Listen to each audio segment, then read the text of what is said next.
I let my brother live in my house rent-free for 6 months. He stole $38,000 from me the entire time and turned my family against me when I confronted him. I opened my home, my fridge, my wallet. He opened my safe, my accounts, and my trust, and destroyed it all. My name is Daniel Marsh. I'm 36 years old. 8 months ago, I made a decision that cost me $38,000. Not in one moment, not in one big purchase, not in one stupid mistake. Piece by piece, day by day, for 6 months straight. And I didn't notice, not once. My younger brother Kevin lived in my house for half a year. I fed him, I clothed him, I gave him a bedroom, a bathroom, access to everything I owned. And while I did all of that, he stole from me every single day. When I found out, I had proof, bank statements, receipts, a trail so clear a child could follow it. It didn't matter.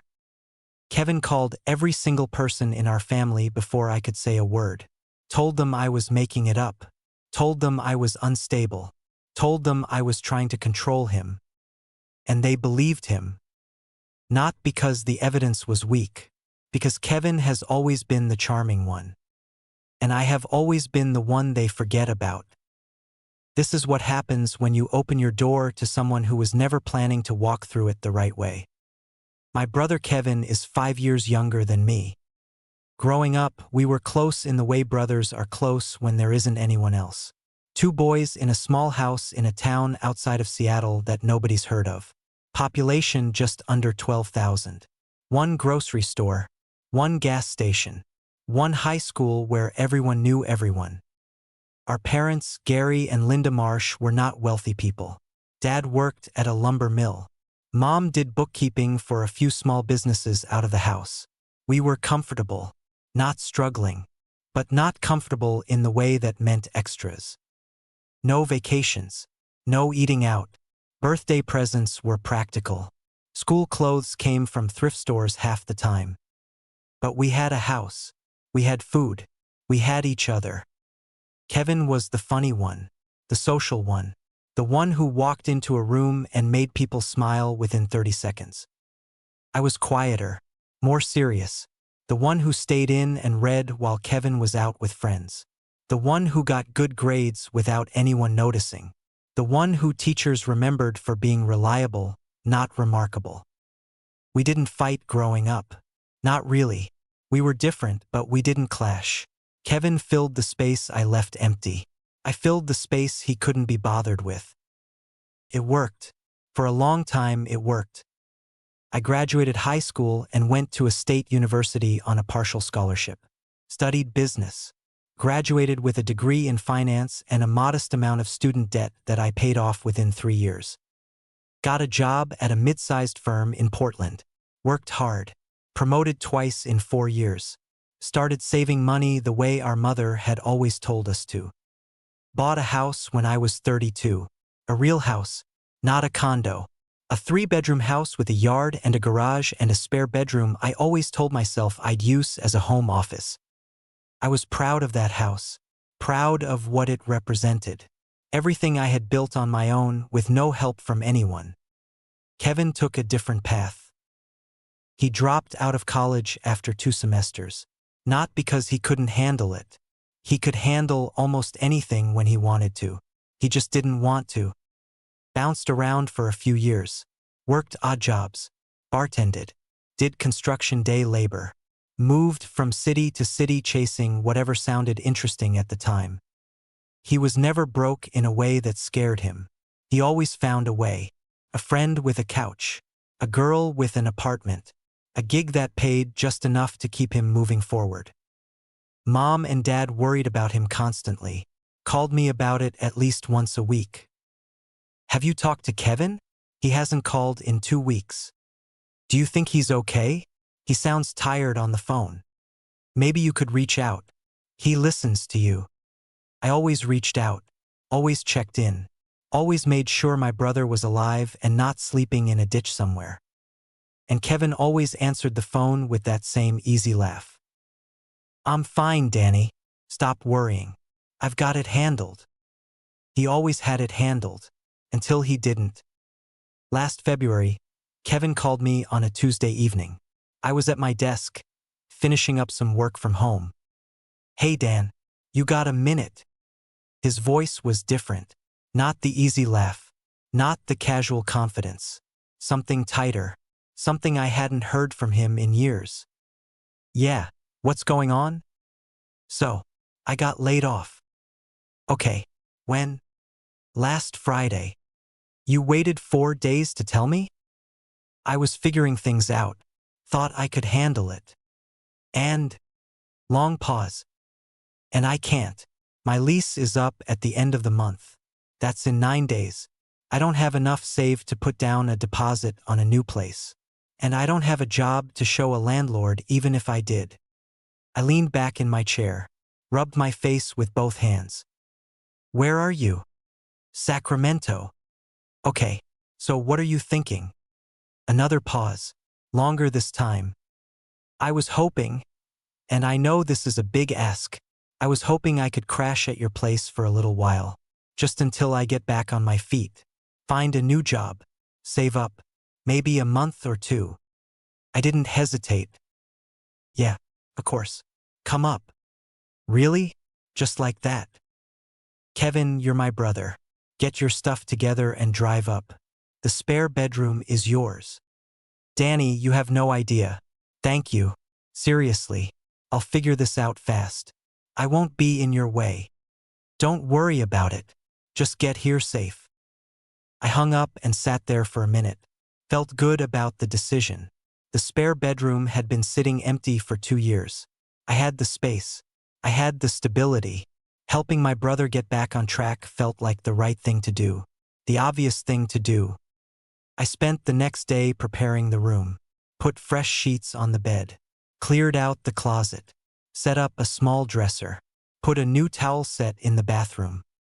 I went to the grocery store and stocked up. Kevin had always liked eggs and bacon for breakfast. Coffee. Orange juice. The basics. I even called my mother to let her know. "Mom, Kevin's coming to stay with me for a while. He lost his job. Lost his apartment. He's gonna crash here until he gets settled." "Oh, thank God. I've been so worried about him. You're such a good son, Daniel. Such a good brother." "It's not a big deal, Mom. He's family. Just be patient with him, okay? You know how Kevin gets when he's stressed. He shuts down." "I know. I'll keep an eye on him." Kevin arrived on a Thursday afternoon. Showed up at my door with 2 duffel bags and a backpack and that same easy grin on his face, like nothing in the world could touch him. "Nice house, bro. You've really done well for yourself." "Thanks. Come in. I'll show you the room." He walked through my house slowly, looked at everything. The furniture, the kitchen, the living room, the garage. "This is incredible, Danny. Seriously. You've come a long way from that kid reading books in his bedroom while I was out messing around. We all end up somewhere. Yeah, some of us just get here faster than others." He laughed. I laughed. And just like that, Kevin was living in my home. The first 2 weeks were easy, almost pleasant. Kevin slept in late, which I didn't mind. I left for work early. By the time I got home in the evenings, he'd usually cleaned up a little. Done the dishes. Tidied the kitchen. Not because I asked. He just did it. Small gestures. The kind of thing that made you think, see, he's trying. I bought groceries for both of us. Paid for his phone bill when he mentioned it was about to get shut off. Gave him $40 in cash for gas so he could drive to job interviews. "You don't have to do all this, Dan. Shut up. Your family. Eat your breakfast." He'd smile and shake his head, and I felt like the big brother I was supposed to be. By the end of the first month, Kevin had applied to a handful of jobs.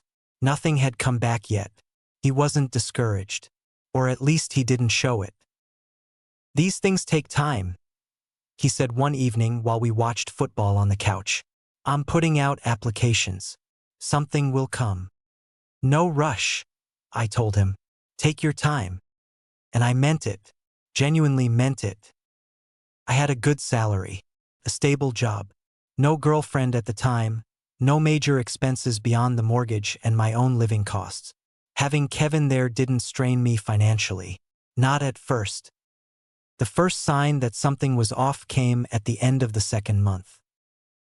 I was going through my monthly credit card statement, a habit I'd developed years ago, partly because I worked in finance and partly because our mother had drilled it into us that you always know where your money is, and I saw a charge I didn't recognize. It was small, $42 at an auto parts store in Portland. I didn't buy auto parts. My car didn't need any work. I wasn't even sure which auto parts store it was. I stared at it for a minute, thought about it, wondered if it was a billing error. Those happen sometimes. I made a mental note to look into it later and moved on. A week later, another charge. $61 at a sporting goods store. I didn't buy sporting goods. I barely exercised. I called the credit card company, asked about both charges. They confirmed the charges were legitimate, meaning someone with my card information had made them in person. I checked my wallet. My card was right where it always was. But Kevin had been with me the day I went to the bank to withdraw cash. He'd seen me type in my PIN. He'd been standing right next to me at the ATM. I didn't connect those dots yet. Not consciously. I told myself it was probably someone who had copied my card number somehow. It happened. I got a new card issued and moved on. That was my first mistake. Moving on. The second month turned into the third. Kevin was still job searching. Still hadn't landed anything. I didn't push him. I'd seen people struggle with employment before. It wasn't a personal failing. But the charges kept coming. Not on the new credit card. On other things. I noticed my cash was disappearing faster than I thought I was spending it. I kept a small lockbox in the back of my bedroom closet. Not for anything dramatic, just a habit from living alone. A few $100s in bills for emergencies. Petty cash. I'd replenish it every couple of weeks. Throw in $100 here, $100 there. One morning I opened it to grab some cash for the week and stopped.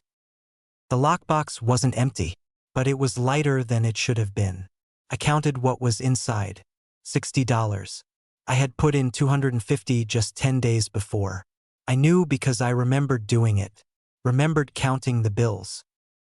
I stood there in my closet, staring at that lockbox, doing the math in my head. $190. Gone. I closed the lockbox, put it back, stood up straight. And I still didn't let myself think what I was starting to think. Because that would mean something I wasn't ready to consider. By the end of the fourth month, I started paying closer attention. Not to Kevin, to everything. I started tracking my spending more carefully, checking my accounts daily instead of weekly, writing down amounts, noting what was in the lockbox before and after I left the house. The pattern was undeniable. Every few days something disappeared. Cash from the lockbox. Small purchases on cards Kevin had briefly had access to. A $20 bill from the counter where I left my wallet while I showered. The slow, steady bleed of money that you'd never notice if you weren't looking for it. And then the bigger things started showing up. A laptop I used for freelance work on the side. I kept it on the shelf in my home office. One afternoon I came home and it was gone. I searched the house, every room, every shelf, every closet. Nothing. Kevin was sitting on the couch when I came out of the office, face red, hands shaking. "Kevin, have you seen my laptop?" He looked up from his phone, casual, unbothered. "The silver one? No, haven't touched it. Maybe you left it at work." "I didn't. It was here this morning." He shrugged. "That's weird. Did you check the garage?" I checked the garage. It wasn't there either. I didn't push it. Not then. I was still telling myself there was an explanation, that I was being paranoid, that the stress of having someone else in my house was making me see things that weren't there. But I kept a list. Every missing item, every unexplained charge, every time the lockbox came up short. By the end of the 5th month, the list was long, and the number at the top of it was growing. I sat down one night after Kevin had gone to bed and did the math properly.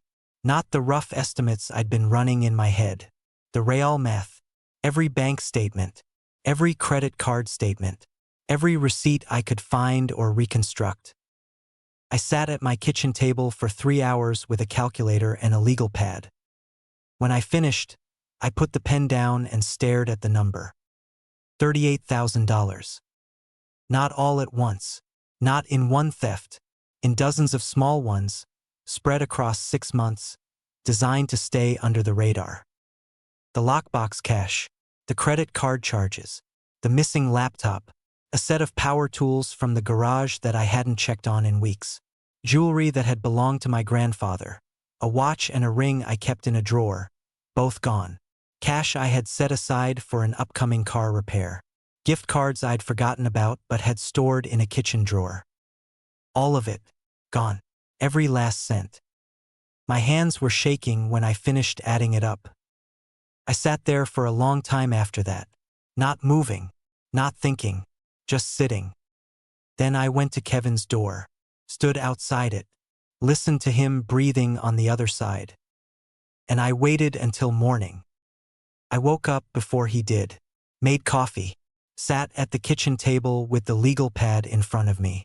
Every item listed, every amount, every date I could pin down. When Kevin came out of the bedroom, hair messy, still half asleep, he saw me sitting there and smiled. "Morning. Coffee's on." "Sit down, Kevin." Something in my voice made him stop. The smile faded. Not completely, just enough. He sat down across from me. "What's going on?" I slid the legal pad across the table. "Tell me what this is." He looked at it, read through it. His expression didn't change, didn't flicker, didn't shift in any way that a normal person would shift when confronted with a list of everything they'd stolen from their brother. He read it slowly, carefully, then looked back up at me. "Where did you get this?" I put it together. Over the last few weeks. Bank statements, receipts, the dates line up, Kevin. The lockbox, the credit card charges, my laptop, Grandpa's watch, all of it. He leaned back in his chair, crossed his arms. "Danny, come on. You think I did all this?" "I don't think it. I know it." "That's insane. I would never." "Kevin, stop." He stopped. We sat there for a long time. The kitchen was quiet. The coffee maker beeped and went silent. Then Kevin did something I will never forget. He smiled. Not a nervous smile, not an embarrassed smile. A calm, easy, almost amused smile. The same smile he'd worn his entire life when he knew something you didn't. "You were never going to miss it," he said. Quietly, almost casually, like he was commenting on the weather. "What?" "The money, the stuff. You have so much, Danny. You save so much. You hoard it. You were never going to spend half of what I took. So what does it matter?" I stared at him. "What does it matter? Kevin, you stole from me. You lived in my house. You ate my food. You slept in my spare room. And you stole $38,000. I borrowed it. You stole it. Semantics." "It's not semantics. It's theft." He uncrossed his arms, leaned forward. "So what are you going to do? Call the cops? On your own brother? On me?" I didn't answer. "That's what I thought," he said, and smiled again. I asked him to leave that afternoon, told him I needed him out by the end of the week. He packed up his duffel bags, took his time, walked through the house one more time, touching things, looking at things like he was memorizing it all. At the door, he turned back. "Thanks for letting me stay, Dan. Seriously, you're a good brother." And then he was gone. That was the last time I saw him in person. But Kevin wasn't done with me yet. The calls started the next day. First, he called our mother. I found out because she called me an hour later, her voice shaking. Daniel, what did you do? What are you talking about? Kevin just called me. He's crying. He said you kicked him out. He said you accused him of stealing from you. He said you're making the whole thing up because you want him out and you don't want to admit it. Mom, I have bank statements. I have proof. He said you were going to fabricate proof. He said you've been stressed at work and you're not thinking clearly. That's not. He sounded so upset, Daniel. So scared. He said you were acting strange. That you'd been paranoid for weeks. That you were checking the locks on the doors at night. Watching him. I had been checking the locks. And I had been watching him. Because he was stealing from me. But that wasn't the point. The point was that Kevin had gotten to our mother first. Had set the narrative before I'd had a chance to say a single word. I tried to explain. Told her about the statements. The receipts. The math. She listened. Then she said, Kevin has never lied to me, Daniel. And that was that. The next day, Kevin called our father. Dad lived in Boise with his second wife, Carol. He and Mom had divorced when I was 22 and Kevin was 17. It wasn't ugly, but it wasn't warm either. Dad had remarried within a year. Dad called me that evening. Son, I got a call from your brother today. Yeah, I figured. He's pretty shaken up. Says you threw him out on the street. I asked him to leave after I found out he'd been stealing from me for 6 months. That's a serious accusation, Daniel. It's not an accusation. I have documentation. $38,000. Silence on the other end. That's a lot of money. Yes. Are you sure about this? Because Kevin says. I know what Kevin says. I have the bank statements, Dad. Every single transaction. Another long silence. I'll talk to him again. But Daniel, you know how Kevin gets. He's sensitive. He feels things deeply. Maybe there's a misunderstanding. There's no misunderstanding. Just give it a little time. Don't do anything rash. I hung up and stared at the ceiling for 10 minutes. Then Kevin called our aunt, Patricia, our mother's older sister, the woman who had practically raised us during summers, the woman whose opinion carried more weight in our family than anyone else's. Patricia called me the next morning. Her voice was careful, measured. Daniel, honey, I need you to talk to me. About what Kevin told you. He called me last night. He was very upset. Patricia, I have proof. I have statements showing every unauthorized transaction. I have receipts. I have dates. I can show you all of it.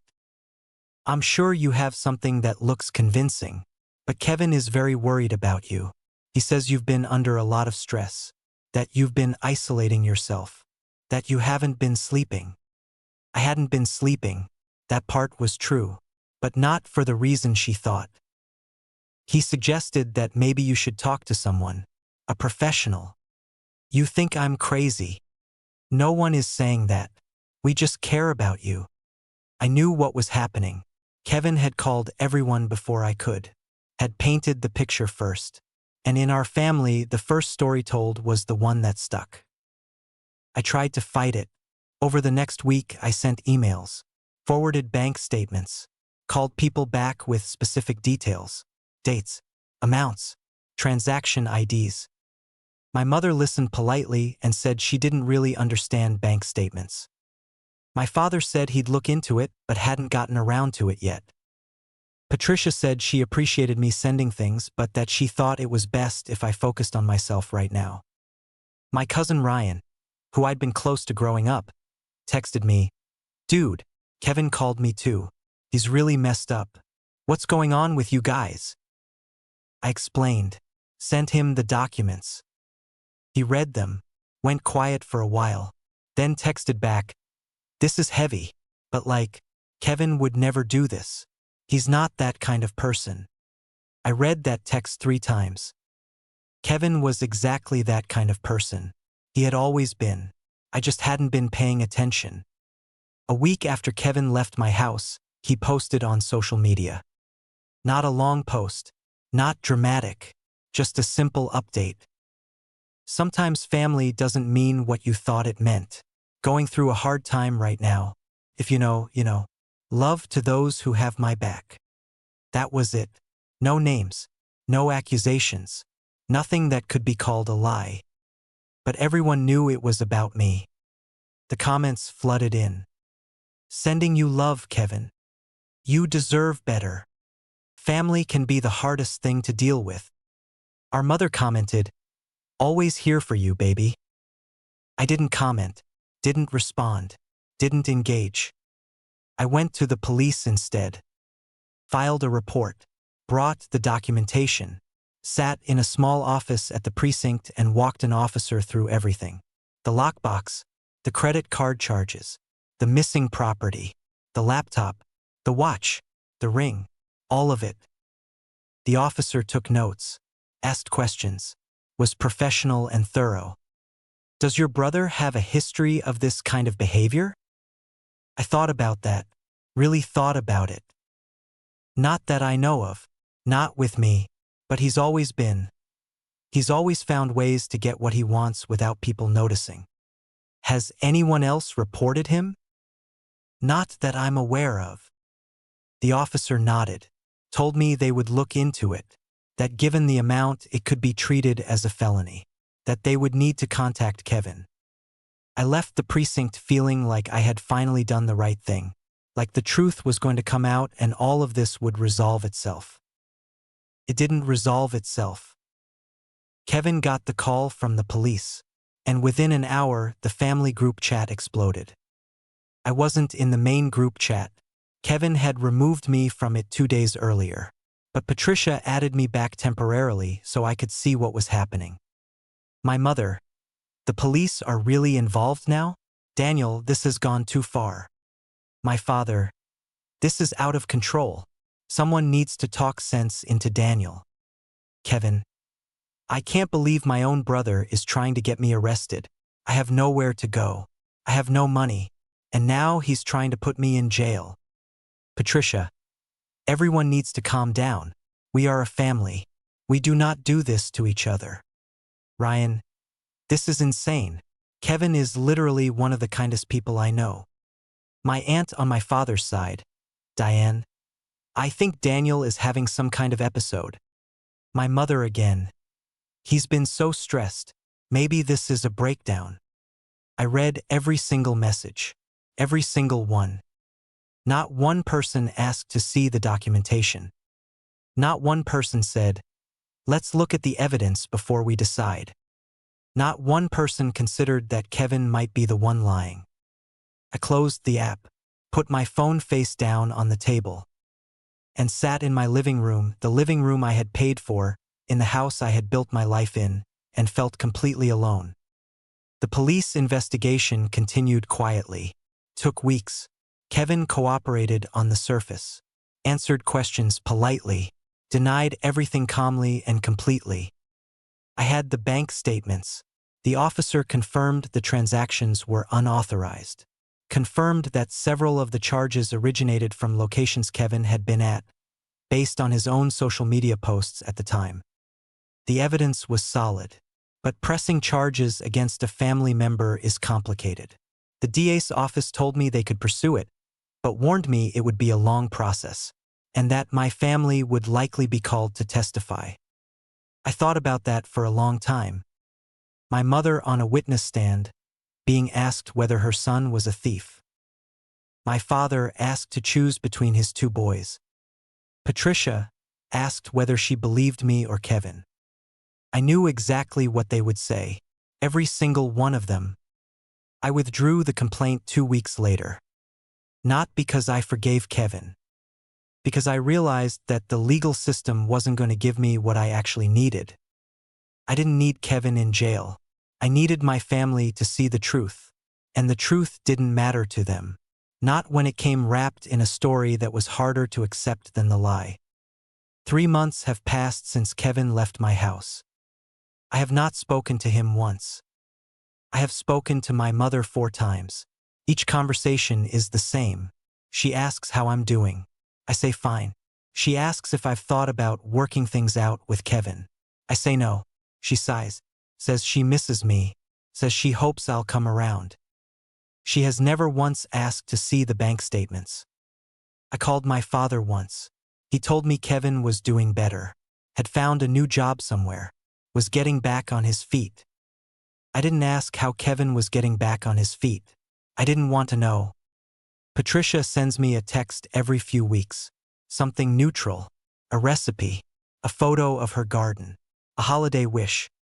She never mentions Kevin, never mentions the money, never mentions any of it. It's like it never happened. But it happened. It happened, and I have the proof, and no one in my family wants to look at it. Ryan texted me last week. Just a simple message. Hey man, how are you doing? Haven't heard from you in a while. I stared at that text for a long time. How am I doing? How am I doing? I typed back, I'm okay, and hit send before I could change my mind. Because what else do you say to someone who looked at the evidence and decided it didn't matter? I still have the legal pad, the one I made that morning at the kitchen table. Every item, every amount, every date, all $38,000, documented in my own handwriting. Keep it in a drawer now. Haven't looked at it in weeks. Maybe I will someday. Maybe I won't. What I know is this. I opened my home to my brother. I gave him safety. I gave him time. I gave him every chance to get his life together. And he used that time to take from me. Slowly, carefully, deliberately, while smiling in my face every single day. Then when I found out, he didn't fight. He didn't panic. He didn't try to deny it in a way that suggested guilt. He smiled and told me I wouldn't have missed it anyway. That tells you everything you need to know about how Kevin sees the people around him. We are not people to him. We are resources. And resources don't get to feel betrayed. My family chose Kevin's version of events over mine. Not because his story made more sense. Not because the evidence supported him. But because Kevin has always been the one people wanted to believe. The charming one. The funny one. The one who made you feel good about yourself just by being in the room. I was never that person. I was the quiet one, the reliable one, the one who showed up and did what was expected and never made waves. And when the waves finally came, no one believed they were real. People ask me if I regret letting Kevin move in. I do, every day. Not because I shouldn't have helped him. Helping someone you love when they need it is not a mistake in itself. I regret trusting that the person I was helping was the person I thought he was. I regret not seeing what was right in front of me for 6 months. I regret believing that loyalty went both ways in my family. But I don't regret confronting him. I don't regret filing the police report. I don't regret having the proof. Even if no one else wanted to see it. The truth exists whether people choose to look at it or not. I'm 36 years old. I live in the same house in Portland. The spare bedroom is empty again. I locked it, put the key in a drawer and left it there. I'm not filling it again. Not with a brother. Not with anyone. My savings took a hit. $38,000 is not nothing. It set me back almost 2 years on a goal I'd been working toward. But I'm rebuilding, quietly, the way I've always done everything. And one day when Kevin needs something again, because he always does, he will call someone in this family expecting the same open door, the same easy generosity, the same trust. And every single person he calls is going to say yes. Because that's who they are. That's who we are. But it won't be me. My door is closed now, permanently. Not out of anger. Not out of spite. Out of the one thing Kevin never counted on me having. Self-awareness. I know who he is now. I know what he's capable of. I know exactly how this story ends if I let it repeat. And I'm choosing, for the first time in my life, not to be the brother who gets it wrong twice. Have you ever opened your home to someone who took advantage of your trust? Have you ever had proof of something, real, undeniable proof, and watched your family choose to ignore it? Have you ever been the reliable one and realized that reliability doesn't protect you from the people closest to you? Share your story in the comments, because sometimes the hardest lesson isn't learning who took from you. It's learning who decided not to believe you. If you believe that family should not automatically side with the charming one just because they're charming, hit that like button and subscribe.